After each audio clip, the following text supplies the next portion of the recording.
खुलुमबाय गोजोन फुंबिलिनि गासिबो बड'लेण्ड बुब्लिनि अनसायगिरिफोरखौ बरायग्रोबाय। दिनै 17 अक्ट'बर बृहस्पतिबारनि फान्जामुथिखौ फरायथिनो लादों आं किलिकां ब्रह्मआ। फान्जामुथिनि गिबियाव दं मेष राशि। नोंथांनि साननाय हनायफ्रा फेलें थांगोन, दुखु दाहाजोंनो साना बारलांगोन। वृष राशि। समाजनि मोजां हाबा मावनानै मुं गोसारगोन, न'खराव गोजोन फैगोन। मिथुन राशि। नोंथांनि गोबावनिफ्रायनो नाजानाय थांखिया जाफुंसारगोन, गोसोआ गोजोननाय मोनगोन। कर्कट राशि। गोजौ सोलोंथाइ लानो साननाया फेलें जागोन, गोसोआ दुखु मोनखांगोन। सिंह राशि। न'खरनि धोन दौलतआ खहा जागोन, न'खराव असान्ति जागोन। कन्या राशि। नोंथाङा गोदान रादाय खानो हागोन, रंजा खुसिनि सान जागोन। तुला राशि। लुबैना थानाय मुवा बेसादखौ मोनफुंगोन, गोसोआ जोबोरैनो गोजोननाय मोनगोन। वृश्चिक राशि। नोंथांनि अहंकारनि जाहोनाव रांखावरि जोबस्रांलांगोन, मुलाम्फा गैयै सान जागोन। धनु राशि।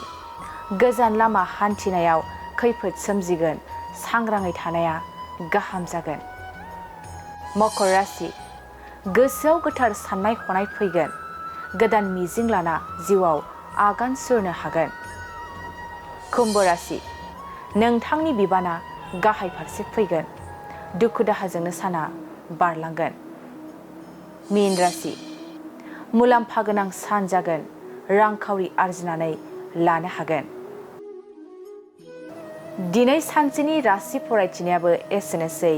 आसा खालामो नोंथांनि दिनैनि साना मोजाङै मोजां थांगोन, बेखौ बड'लेण्ड बुब्लि न'खरनिफ्राय मिजिंथिबाय। गोजोन्थों।